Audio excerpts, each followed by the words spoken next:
We're delighted to welcome Ben Dunn from Watch Brothers London here today to talk a bit about what he does for a living, which is very straightforwardly dealing in pre-owned watches. So I think, Ben, if you could start by introducing yourself and maybe start with how you got into watches as a collector in the first place. That'd be really interesting. And then we can come on to how you've ended up making it, trying to make a living out of it.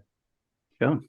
Well, firstly, it's a real pleasure to hang out with you all. Thanks for having me, and a real honor to be asked as well. So, yeah, I really appreciate that. Well, So, yeah, collecting for me started in a couple of ways. So, my wife's dad was the first exposure to a luxury watch. He had a Daytona that he wore or wears everywhere, beach, pool, sea, anything.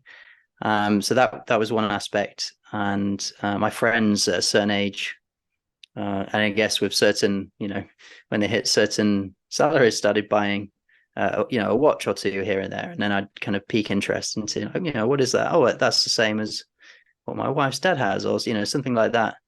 And then the design aspect for me really like hooked me because I previously worked in design, startups doing like interface design, things like that, really into the details and the layouts of websites, apps, and it kind of translates into watches and the different variants and things along those lines. So yeah, that was kind of my intro into it. And then as most of us here, I'm sure, know, it kind of spirals, and then we are where we are now from that small intro. what was your main, but what was the first thing you collected? For me, it was actually a steel Zenith Daytona. It was my first watch. It was kind of before all the madness. I think it was about £8,500 for a full set steel Zenith. Not too long ago, like 2016, 2017, something like that. It was an astronomical amount of money at the time, and still is. But I remember, when you get that bug, it's literally all you could think about. I remember viewing it, coming out of the viewing, all I could think about for days and days. And I had to lay down the deposit, and then I was nervous. Then I got it, and then I didn't know if I could wear it because I was too scared. Yeah, that buzz, still get that today for sure. Buying and selling, for me, that feeling continues, which is awesome. Yeah, great. So what was that? What were then the steps to thinking about becoming a dealer, or even what were the first steps to just buying and selling for your own collection? And then how did that start to come into your head that you might want to do it more seriously? Yeah, so I basically couldn't afford to keep collecting. So I say collecting, but I was kind of almost hoarding. So I'd get a piece, and then I'd spend months researching it and finding it, and then I'd get it, and then I kind of stash it away, wear it a bit, and then I'd be looking for the next thing. And in part, like that research aspect, I really still really appreciate. But I was just moving on really quick, and just hoarding, to be honest, and I couldn't afford to be hoarding luxury watches. It was a very expensive thing to be doing and not something that I could sustain. So for me, the research part and the adventure of discovering things was actually what I was enjoying the most. And so that's when I started actually like writing about the different variants of different models and sharing that information. And then I had the idea that I could part with some pieces to buy some other pieces to learn about those. And so just continue on a kind of cycle of like learn and share, and in ways being able to experience other watches off the back of the ones I already had. And that's kind of how I got started a few years ago, buying and selling, really. Mm-hmm. And that research you're talking about, for those who are on the call or watching later who haven't seen it, that's you were getting into quite a lot of detail, if my memory serves me correctly, about maybe watches that hadn't been covered that well previously. Yeah, so I was finding a lot of info, and to be honest, it was just really separate. So you'd find it on this forum or in this Instagram post, and a lot of it was just collating together. Mm-hmm. And most of these, if not all of the articles, are very strongly contributed to by other collectors. So it's not just my information. And still every day something new comes out that isn't covered or needs changing or updating. But that's kind of the cool thing about all these pieces that we talk about and research now. you can kind of be part of that journey. And it is to some extent why I don't really dive too much into like vintage Rolex, for example, or stock vintage Rolex, because for me, I like to do that investigation kind of part of like, what is this model? Where did it come from? Whereas on those models, it's really heavily covered and difficult to actually kind of know, which is right and which is wrong when large parties are contesting on certain things. So that's kind of why I've gone into certain directions. Yeah. Well, that's one of the things we've sort of want the club to become in the long run is basically the helping bring information together. So because so much of the information in the watch world is spread across so many different venues, as you said, and so much expertise is still stuck in people's heads.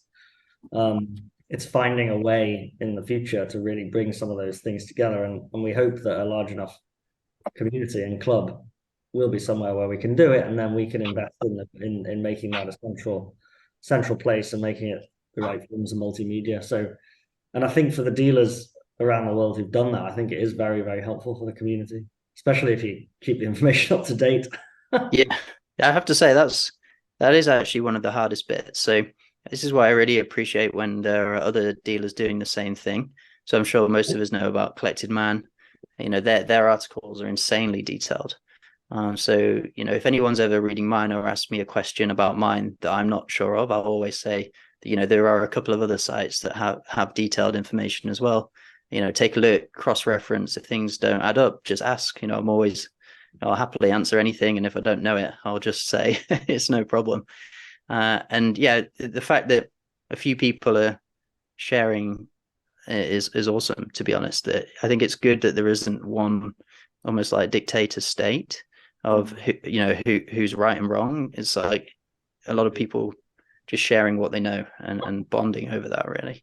And that's kind of how I think you get really deep collector communities, which I think we're seeing a lot of, especially in London and especially around certain models and references and year groups. It's getting really close and tight knit, which is nice. Yeah, and it's also worth pointing out that it's partly because the brands themselves don't do the work on behalf of the owners, and that's deliberate choice on their part. That they might have a lot of information, they just choose not to give it out, which is a bit disappointing in a lot of cases. There is a question on the chat, but we'll come back to that later because I want to stay on this journey that Ben's been on to becoming a full-time dealer. So I think, Ben, if you can now talk about that decision, what led up to it, how you got going really, and saying to yourself, right, I'm going to do this all full time.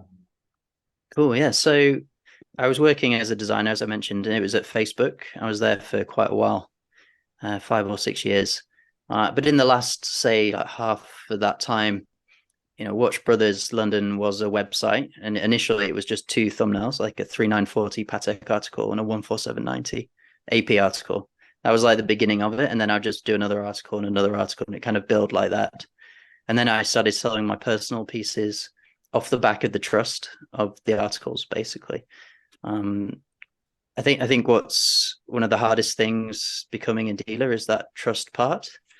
It really takes forever to build, as it should, and it takes one wrong thing to lose it. So yeah, even just to buy and sell my personal pieces was extremely difficult in the beginning. So yeah, that took time, and I was just finding myself more and more focused on the watches, to be honest, than the day job. So that was really I'm sure people have had it before. That was the natural feeling, but of course you have to live and pay the bills, things like that. And to be honest, I'd left before I could do all that. I just had saved up a bunch of, funds to cover for X amount of months, and just thought now is like roughly an okay time. Like it's never going to be perfect. So I just decided to go for it and went full time. And so far, staying above water, which is great. But yeah, it's definitely, a massive hit financially to go full time. Mm-hmm. I think there's this perception that buying and selling watches is extremely lucrative, which I'm sure it can be. But when you're first starting out, the capital involved is just astronomical, that you need to make a big living from it. So yeah, right now it's, for me, the focus is brand building, with the kind of the profit side second to that. So I feel if you get the brand and the trust right, then long term you'll have the pieces and the clients to make it more successful down the line. So When did yeah, you make that that's move? kind of where I am. What, sorry? When was it you made the move to full time? So it was last August, so a year and a few months. Wow, Yeah. exciting. So can you talk a bit about what you decide or you think you specialize in then? Yeah, so for me, I think this is really hard to say. I think a lot of people might say it's like neo vintagey bits, which it is to some extent. I like to explore a lot, so I can't see it being that forever, or even next few months. Who knows? I like to collect. I say collect. I like to buy and sell things that are different. So if you're buying something from me, I would hope that when you go out with your friends, you'd maybe be the only one wearing it, or it'd be a watch that people would be like, "Oh, what's that? Let's talk about that. I don't really know what that is," or something that sparks a bit of conversation, and that isn't one that people see very often. I think is more what I want to specialize in, and it just so happens that there's been this trend of neo vintagey type pieces that people are discovering. So that discovery part is why I'm in that area at the moment. Yeah. So what kind of models have you sold recently then? What's that led you to? Well, my personal obsession is like dress watches, Mhm. in particular complications. So perpetual calendars, tourbillons, things like that. All sound really expensive, but when you look for older models that are overlooked somewhat, you can get incredible deals, Yeah. incredible amount of watch for your money, especially compared to the last couple of years where the prices for let's say like they probably call them entry level pieces at these brands have been crazy prices. So yeah, I mean you can quite easily get a perpetual calendar for sub 10 grand from many brands, which to me is just a really strong value proposition. And as a seller, it's a lot more comfortable for me to sit there and say, I think this is a very interesting piece because of this research, and also because the value in this watch to me is great. That's why you wouldn't really catch me selling like a 5711, for example, because I can't sit across the table from you and say, I think personally that this is a watch that you should be buying at that price. Maybe down the line if it changes, but certain prices I can't do that. So yeah, that's the kind of pieces that I sell. Okay. No, that's great. Well, we'll Jan's been waiting for the answer to this question. So don't know if you can see the chat, but he said, "Is there any piece that you feel reluctant about letting go, and has always sat with you ever since?" I'm guessing he's meant from when you sold some of your collection at the start. Yeah, so I've actually sold almost everything, sadly, but that's pretty much what's funded the business. The only piece I have left sounds impressive, but at the time when I got it, it was very much not on people's radars. It's a blank pan perpetual calendar minute repeater. And I actually got this in a straight trade for an Oyster Flex Daytona. So the full story and the honest story is I'd been waiting for that Oyster Flex Daytona forever.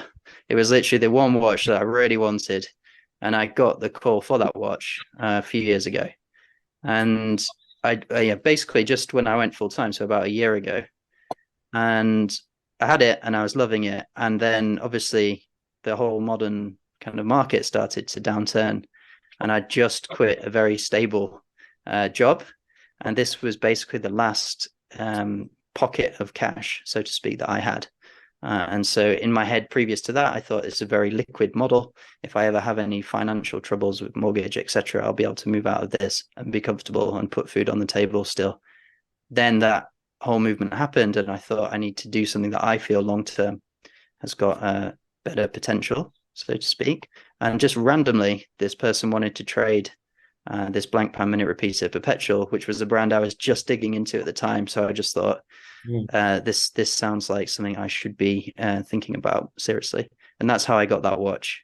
And that's still the only watch that I have personally today. And hopefully down the line, I'll be able to build up my own personal collection again.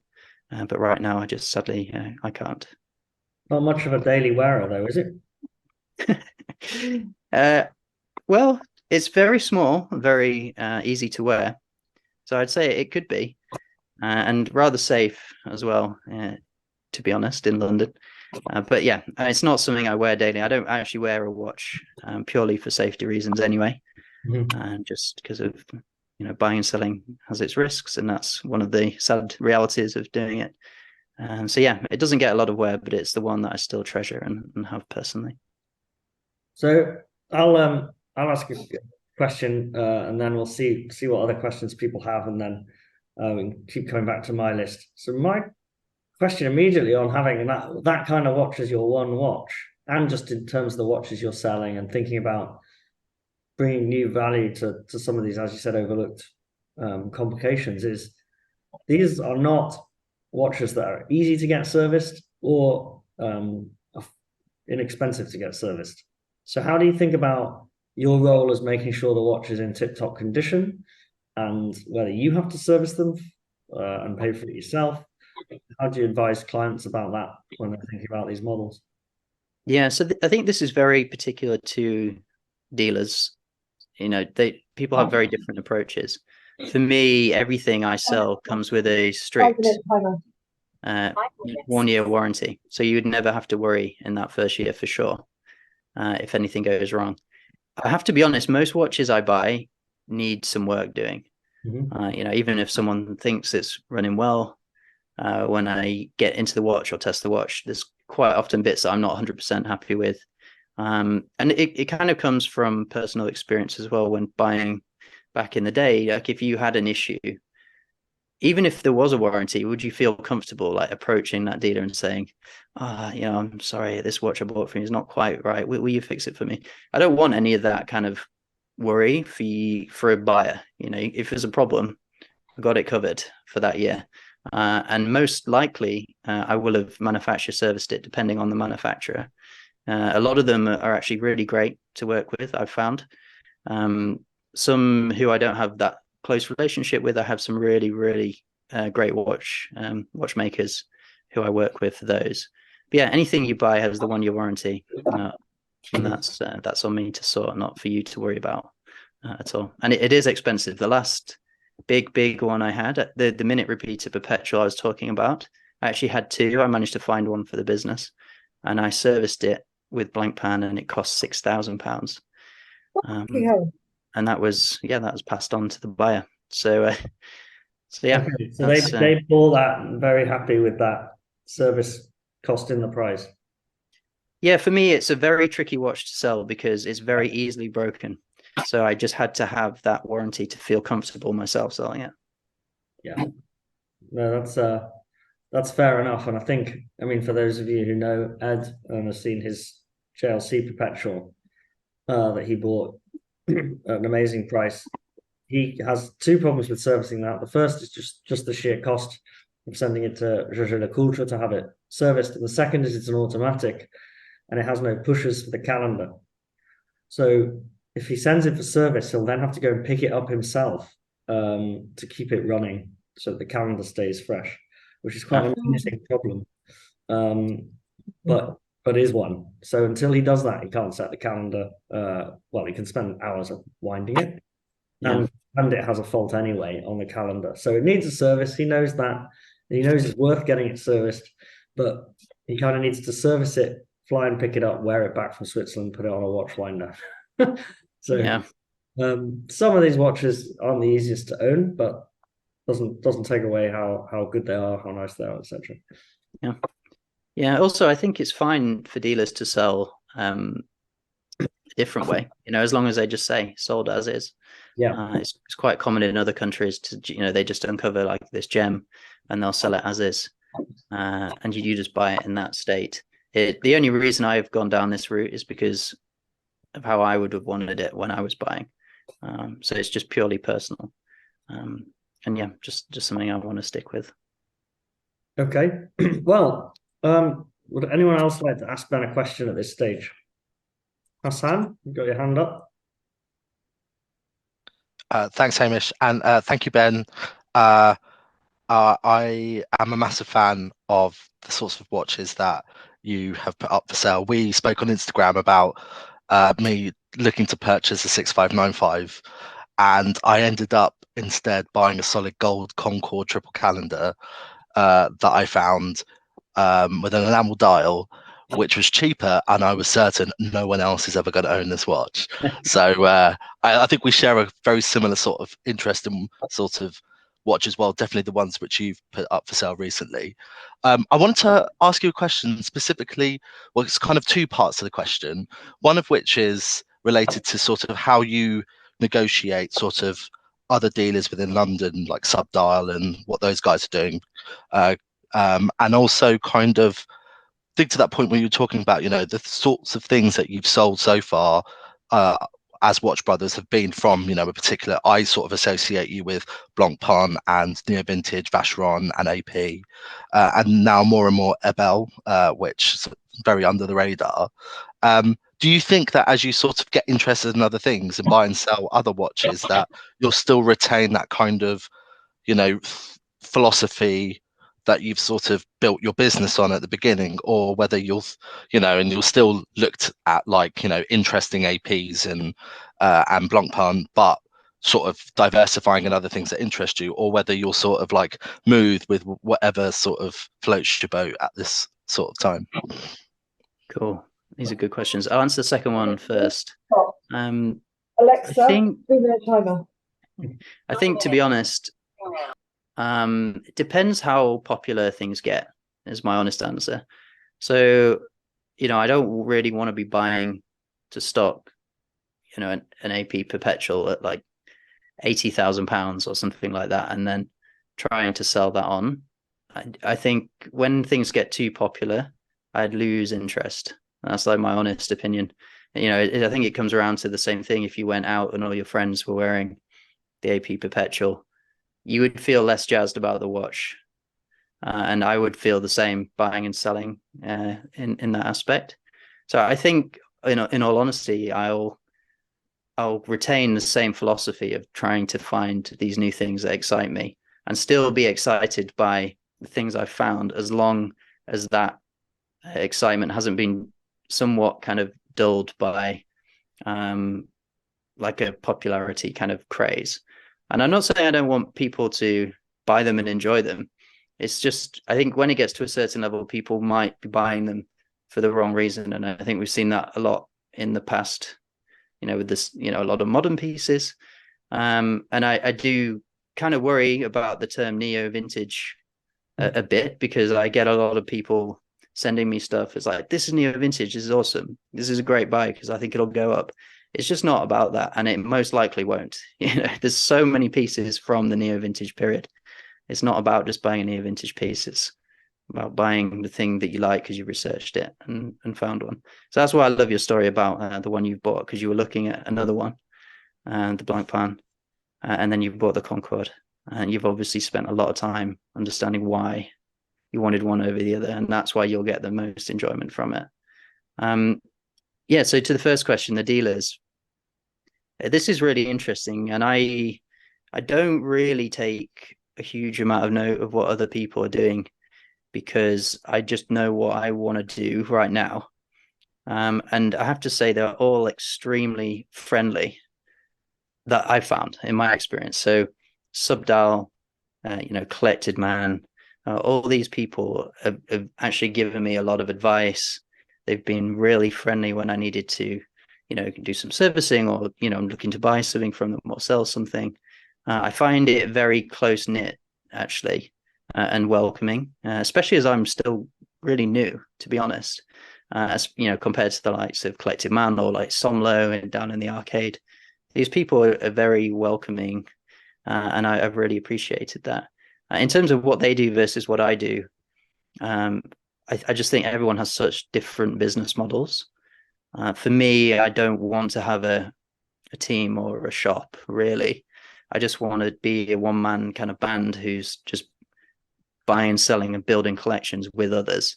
And in the process of doing that, getting access to more and more watches and knowing who wants what and just moving things around and helping people enjoy their watches the most. So that's kind of what I want to do. And I don't see that in others, really. They're all trying to do their thing, and that's cool as well. So yeah, to summarize, everyone's super friendly and on their own path, which is pretty cool. That's good to hear. We'll be doing an event, hopefully, with Somlo in the new year. Amazing. Be a small event, given the arcade shop is very small, but given that at any point in time their stock is absolutely incredible, it will be It really is. No, Yeah. I do recommend anyone who's wandering by to pop in and say hello, because they are incredibly friendly for a company with their, the level of pieces they have in. There's nothing to be intimidated by at all of the Somlo team, and the watches are beautiful. So if anyone is in the area, do pop in and say hello and say the Watch Collectors Club. Does anyone else have a question for Ben? No, it's all right. I'll leave you to think of some more. So what have you found it hardest about making it into a full-time job? Oh, okay. There's quite a few bits I can touch on. I think for me personally, the logistics side has been very tough to get a nice process in place. So what I mean by that is when you're buying, how you're getting them to you, where you're storing them, how are you going to get them serviced, how are you going to get them live and advertised, how are you going to insure them, how are you going to ship them insured, how are you going to ship it to different countries the correct way. Like all of this stuff I've had to learn on the go. Mm-hmm. And still learning a lot of those parts, and that has taken a long time, and it's been very stressful. I don't know how many people ship watches when you're selling personally, but I must say like 20% of my day, maybe a bit less, is just spent dealing with import, export, shipping, invoices, things like that. Stuff I had no idea that I would even be really that much tied up with when I thought about doing this full time. So that's probably one of the hardest process pieces. The other is the core bit. So the buy and sell, like the core part of the business, takes the most time, and that's mainly networking and building trust. So whether that's talking, meeting, writing articles, without that you don't get the stock, and then you can't sell, and you can't sell unless you've got the stock, and you can't sell unless you've got the trust. So it's this circle that you just have to keep working on, and I don't think it's something that ever stops. So that is another really hard part. Enjoyable mostly, but extremely required, and takes up a huge part of the day. Yeah. And so I guess you might have answered this question already, but my question is more about the dealing and trading landscape, but it's what annoys you most about how things are done or how things have been done in the past. I mean, from personal experience, maybe transparency, I think, is generally very low, which I find difficult because when you get the watch, it's in your hand. So it doesn't really make sense to not have the information available up front. For me, something getting returned is a lot worse than not taking a photo of the scratch on the lug. Yeah. Something like that. I just feel like if you can preload everything, and honestly, then you're much more likely to have a happy client, which is basically the end goal. So yeah, transparency, I think, is getting a lot better for sure, but could still be a lot better. I think when you're looking at my listings, for example, you'll see some amazing, like, eye-catching ones, and then you can look deeper at the macro scratches and the dents, and you'll read about it as well. And I get a lot of stick for that from people. Say, oh, you shouldn't do this. It's too, you don't need to do this. But I just want to do that because I don't want later down the line hassle. And I just feel like the transparency works for me business-wise. Sometimes I take it a bit too far. Old watches are old watches at the end of the day. So it's just working out that balance, and that's something I'm still working on. think the other thing with the buy and sell industry is the perception. I think a lot of dealers are just bunged together as you're all the same, and they're really not. So I don't have any modern dealer chats. I'm in one dealer chat. It's a very different world being a modern dealer to like a vintage dealer to dealers who just do their own thing and are not really involved much, to be honest, in certain communities and things like that. You have the ones driving the Ferraris, you have the ones who are extremely low key, just walk around in a t-shirt and jeans. It's very, I think it's hard when you get bundled together. And I think the more you talk to different people and experience how they do their business, you get to realize who you want to work with and why you want to work with them. And that's something I've been learning as well the last few years. Yeah. I mean, again, for those people who don't know, there's a lot of watch dealers are the more flashy types, and then they try and attract customers by doing that. So, and then they get the customers who want those types of watches, and it is all about hype. And there, especially with the huge bubble we've just had, there are a lot more of those. Yeah. And it's a bit more of the hat and garden, to use a very broad, way of doing things. If you go there's a lot of watches crammed into windows, and they're not necessarily going to point out the scratches on them to anyone who came in to look at one. Yeah. It's a very different way, and I think it works for some. Like you mentioned there, if you flex in that lifestyle, you're going to get that kind of client, which is kind of their goal as well, right? So it works in some ways. It's just, if you just need to know what kind of buyer you are and kind of match that to your seller. That's all it is. Like, I wouldn't match well as a buyer to someone who's selling in that kind of environment. I wouldn't feel comfortable. I wouldn't really be there, but some people might have that, want that experience, and that's cool. But yeah, it's just understanding what you want from the transaction, really. Yeah, I see we've got another question from Hassan on the chat, which I can read out. How did you source the complete set of Blancpain masterpieces? So this is probably one of the luckiest moments in my watch collecting life. I think I'll probably have for a long time. People watching who don't know. Oh, what it is. Yeah. So a big period of Blancpain, which I'm really interested in. They created 6 particular complications over a course of 10 years, which kind of revived the company and grew them exponentially. And this set is like the pinnacle of that period, and it has the 6 pieces that they designed in a set, in a box, and they're all numbered. And there's a platinum set, a yellow gold set, rose set, and this was the platinum set, and it was number 1 of 99. So to all extents, I would say the most collectible set of sets, and it came to me from another dealer. So it wasn't something that I found, to be honest. It came to me. They said, we know you're into this kind of stuff. Would you be interested in selling this? And I nearly fell off my chair because I was absolutely gobsmacked to see pictures of it. And it was a few months back and forth to kind of sort it. A very trusting dealer, to be honest. I mean, that's a huge set. And yeah, I sold it to a great collector. It took a bit of time, to be honest, to sell, which was surprising.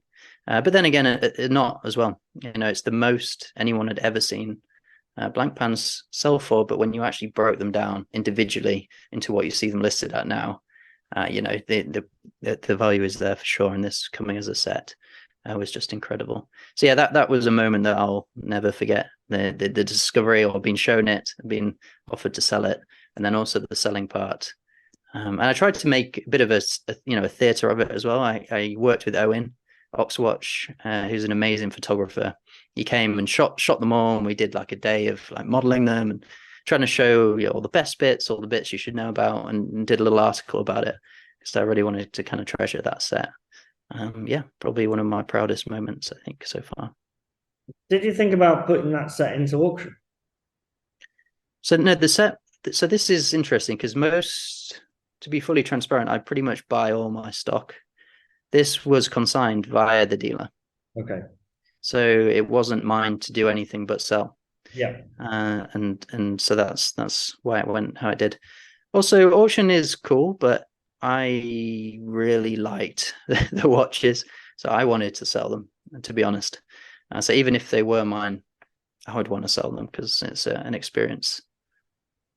Well, I'd just bring it up because, again, I don't think people might not know that one route that dealers do use to move, including famous pieces, to get more publicity for them is to take them on as the dealer, but then say, okay, well, having given a first look to my good clients, I know there's a big auction coming up, and the auction house will be able to highlight that to their set of customers, which is obviously always going to be bigger than yours. But if you didn't even think of considering that, then fair enough. Yeah, well, the auction one's interesting because personally, I don't feel like they're showing this period of watches in the light that I see them currently. Yeah. So that goes for a lot like Breguet, Blancpain, near vintage AP, Vacheron, all these, they're sometimes in the sales, they're rarely mentioned, and they don't perform well, if I'm honest. So until that kind of narrative from the auction houses kind of shifts a bit, for me, that route isn't really a selling route for me currently. It's more of a buying route. And then, whether you can get it at good prices, who knows on the day. But yeah, for me, auctions are a different genre of watch currently. You can see things changing, and they do change, but they obviously cater to their markets and what they see selling. So yeah, it's still a very different playing field, I think. Okay. Anyone want to jump in with another question? There's one from Rishi. What's been the most challenging sale so far? Oh, I mean, the logistics was very difficult for that set, just because of the value. So I won't go into well, I don't really want to share where it went or anything like that, but it was, a high value package is nerve-wracking at the best of times, whether you're transporting or shipping or servicing or whatever it is. But I don't think it was the most what was it, the most stressful or most difficult, something like that. I've had parcels that have gone to a location and then you wake up and it was at the destination location and then it's gone to somewhere else. Like it lands in Hong Kong, you go to sleep and you wake up and it's in Japan. Your destination was Hong Kong. And it's not it's not always right, the tracking. And I've learned to just kind of sit back a little bit when this happens, but it does happen fairly often and it's quite stressful. I think the whole shipping part of transactions is the most stressful part. I find the interactions with the people much more pleasant than the worry of shipping. Luckily, I've got a really great shipping partner who handle pretty much everything. So there isn't really a worry, but just as a human, I think it's just something that gets me. Yeah. No, fair enough. So what are you most excited about at the moment? What sort of watches are you thinking about, looking forward to working with over the next year? What are you aiming to do with your business in terms of the watches themselves? The watches themselves. So I think Hassan mentioned Ebel. I'm really interested in certain models from this brand. So not necessarily really the brand as a whole, but some of the early chronographs that were basically the ones that revived the El Primero movement. I'm really into those. I think that's just a crazy chunk of history that's completely skipped my senses. I didn't know that was a thing until recently. And then when you start looking in there, you find like diamond set ones or rare dials or all these crazy things that you don't see because they've either been discarded or nobody values them, so they've been melted down, crazy stuff like that. So just discovering that early period of chronograph is really interesting to me. Still obsessed with Blancpain. There's a lot of models I haven't found that I want to find and want to sell. So again, I quite like the jazzy nature of like diamond sets or mother of pearls. I think mainly because I just dress really bland, and my watch is the thing that excites me, right? So I find it kind of funny to just dress very normal, and then on your wrist you have like, you know, a full pavé set dial Blancpain from the 80s that nobody knows about. I just think it's just a funny thing, and I don't know if anyone else does, but for me, I love that. So there's a lot of rare models I want to find from Blancpain for sure. APs and Vacherons, the perpetuals, again, I've bought and sold a lot of the, I would say, like the normal dial style ones. Again, just looking for rare variants. I just want to know, like, where have they been? Who wears them? Can I get them? Who will I sell them to? It's just an interesting thought, like who's wearing them? You know, I'd love to know. There's one Abel that's in an advertisement for them, and it's a full platinum one, platinum bracelet, the wave bracelet, and it's a full diamond set case. Like, who's got that watch? Like, someone's got it, and I just love that kind of hunt aspect of it. Also, looking at stuff that is now unpopular. So when you can get like an AP 4100 Royal Oak for like, you know, 20 to 25, 30, amazing condition, full set, in my opinion, like the original mini jumbo, because it's the first small one after the jumbo, at prices that are now half that you could get them a year ago. To me, that was interesting. They're discontinued, you know, they're a rare piece. What things that I couldn't look at last couple of years can I look at now that I think are actually interesting buys? So yeah, double backing myself there.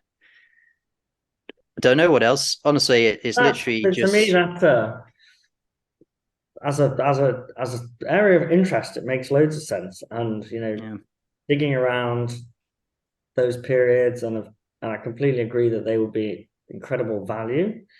But to me, that would be like the most stressful thing to then move on. Like, what thing? Sorry, there's a reason you can't find a diamond set platinum bracelet. It's because there's very few people who have them or want them. So moving it on, to me, then, like every one of those that you have a great time finding and acquiring, the more difficult it is, presumably the harder it is to sell. Yeah, I mean, it's completely true. It's the stuff I buy and sell is not liquid. Yeah. You know? I'm going to be honest, it's not liquid at all, unless you have a community of people around those pieces. So that's something that's growing. But for sure, when I'm buying that stuff, I'm thinking, whoa, can't wait to wear this. And then it's like, oh my God, who's going to buy this off me? But yeah, you know, everything sells eventually, generally. It's just finding the right buyer. And when you find that person, you know, imagine how that conversation goes. Imagine how excited they are to have the piece that you've been excited about, that only you two really care about. And that's kind of special, I think. Yeah, that's great. Arwind, you got your hand up, so please ask away. Hi, it's Arwind here. Okay. I've got about sort of touching on what you're talking about in terms of watch collecting is quite cyclical. It's like a fashion, right? And it's based off the back of those sort of trends. You're currently collecting and dealing in stuff you like, right? Like, you know, you're selling stuff you would buy as a collector yourself, which is currently neo vintage sort of stuff, diamonds, those sort of things, which are quite really popular right now, really hot. What do you see yourself doing when they're no longer as hot? You know, when they sort of cool down a bit, and then something else comes into fashion again, like military watches all of a sudden might pick up. They're now a bit not as popular right now as they were maybe a few years ago. So do you think you'd end up having to transition with trends, or would you become one of these dealers that is just eccentric and has their sort of collecting and subset, because that's where your clients are currently based? Does that make sense? Like, would you be able to happy just what you're doing for forever? You know, that's a great question. I think, to be honest, my kind of buy and sell falls in the middle. So like the perpetual neo vintage thing is kind of trendy to a very small collector community. When you look at it like as a wide collector watch person world, it is probably really, really small. So yeah, I think of buying and selling things that are like kind of popular, but mostly not. And I think it will just continue like that. And yeah, if military watches become popular, I would hope that I had already kind of got into it a bit early, kind of thing, because I don't know where I like pick bits from, but it's my wife works in fashion and she calls it like the zeitgeist of fashion. So she'll go, orange is the color for next year, and I'm like, how the hell does she know that? But she's just picking up things from people say what they say or what they wear, or the contrasting or the accent colors, things like that, or what's happening in runway versus on the high street. And I think it's very similar for watches. So you kind of see like Jay-Z and all this like wearing vintage watches now, which is definitely going to lead to the younger generation following suit. So then it is kind of like, is that the space? Does that still excite me if everybody's wearing the same thing? Probably not. So then I would start to look at other bits. And it's not a great answer to your question, but I think I would still just collect what I like the look of, basically. And that's it. And if it is very popular and very expensive, or very unpopular and less expensive, this is a pro of being a dealer. You kind of can buy a price in theory that you can sell it at off the back of the trust that you've built. Whereas as a collector, it's a little more complicated, because if you do buy, something a bit random, getting out of that is a lot harder, and you have to be able to sell it, right? So, and it is a consideration if you wanted to change that watch down the line. So a healthy market, a less healthy market for a dealer, in theory, shouldn't matter, because your buy and sell just changes. But as a collector, I think it's something to be very conscious of. That's a good answer. I've got a couple of final questions. Does anyone want to ask one before I ask them? No, so I guess I'm interested in where you want it to go as a business. So you said before you quite like to stay as a one-man band. Now, that is always the riskiest way to do it, right? So, do you have sort of targets in mind that you're trying to get to then say to yourself, this is a really great business to stay as a one-man band? Are you more like naturally just free-flowing in personality and you'll take it as it comes? Like, how do you think about it as a business strategy? Now it's your lifestyle and it's just you. To be honest, I'm not a super naturally free-flowing person. I like to have like some form of plan. For me, the risk is much lower being a one-man band. Okay. Personally, I feel like my overheads are low. I know what I want to do in terms of direction, and that isn't affected by any kind of third party, as like another reason. And to be honest, I think just doing it as I'm doing it now, but growing it organically, will only get so far, at which point then I'll have a much more difficult conversation around the next step. And ideally it would just be some sort of funding to take it, not astronomical, just a small step up to be able to facilitate something that I can't do now. So maybe it's purchasing another price bracket, or maybe it's being able to do hold 50% more pieces than I do currently. But I feel like the rate of growth is really important, because working in startups when I was a designer, I would just see the same cycles every time. Huge amount of funding, rapid growth, and then when the funding stops, everything stops. So right now I'm just trying to do everything really organically. To an extent, I have some minor Google ads, and I literally think that's about it in terms of marketing. And if I can grow it like that and then build that foundation, then if you bring on something a bit later, I think it'll be a better base for success. Yeah, I think keeping it one man band with external people to help on things I can't do so well or should not spend time doing, e.g. accountants are extremely helpful, shipping partners are extremely helpful, but these are ones I kind of see as like third party, not actually in the core part of the business. Bit waffly, but that's where I see it. That's a very thorough answer. I mean, me with my business analyst hat on is always interested to continue digging, but I'll save anybody too much detail. I mean, you're absolutely right in that the bigger your balance sheet, the bigger your investment in stock, then your risk gets actually quite big, right? Yeah. In some way, a lot of people would think, oh, if I have 100 gold watches as my stock, then my risk's gone down, and that's not true. No, something goes wrong, your risk's gone up. So, like it's gone up a lot. So yeah, hearing that you're in the slow and steady camp is very interesting, and I wish you the best of luck. So yeah, if no one else has any further questions, we can wrap it up now. I'll say thank you very much for your time. It's been very interesting. I hope everybody enjoyed it.